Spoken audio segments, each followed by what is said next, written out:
Jharkhand State Assembly elections are just round the corner and the Bharatiya Janata Party has upped its political campaign. In a political rally conducted in Jamshedpur, Assam CM Himanta Biswa Sarma raised the topic of demographic change to aware the voters of Jharkhand.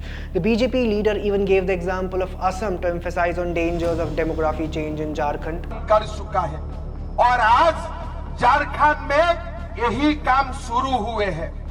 JMM ने ये सोच के रखा है कि बांग्लादेश से लोग आएगा और हमें सरकार बनाने में मदद करेगा, इसीलिए ये लोग घुसपैठिया का खिलाफ कुछ नहीं बोलते हैं। आज झारखंड का हालत ठीक नहीं है। भारतीय जनता पार्टी का सरकार बनेगा, कानून का रास्ता से हम झारखंड में एनआरसी बनाऊंगा और एक एक करके घुसपैठियों को कानून का रास्ता से लात मार के भगाऊंगा। ये हमारा सबसे प्राथमिक काम होगा।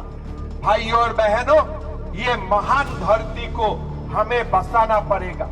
ये सिद्धू कान्हू का धरती है, ये बिरसा मुंडा का धरती है और ये धरती को आप लोगों ने महान किया।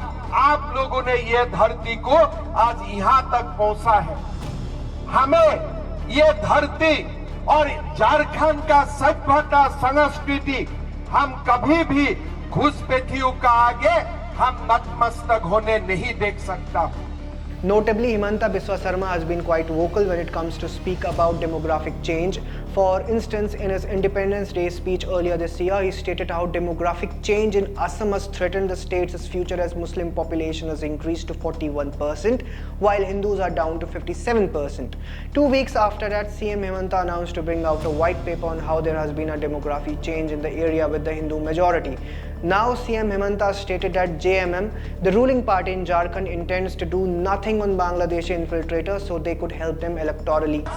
झारखंड में यही काम शुरू हुए हैं।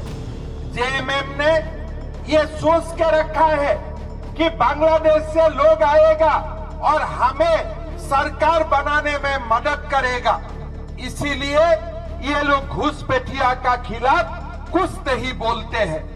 आज झारखंड का हालत ठीक नहीं है। भारतीय जनता पार्टी का सरकार बनेगा, कानून का रास्ता से हम झारखंड में एनआरसी बनाऊंगा और एक एक करके घुसपैठियों को कानून का रास्ता से लात मार के भगाऊंगा। ये हमारा सबसे प्राथमिक काम होगा। BJP has long been stating that the opposition parties, due to their Muslim appeasement politics, have refrained from speaking out against Bangladeshi infiltrators or demographic change. Demography is destiny. If one sees countries such as Pakistan and Bangladesh, which were once part of undivided India, one sees how a nation where Hindus end up in minority, they end up on the losing side.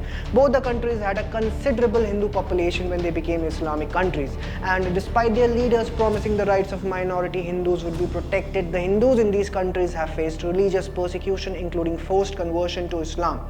This shows that once Hindus end up in a minority bracket, their survival becomes a question. Hence, Himanta's concerns are valid and one hopes that the voters make an informed choice.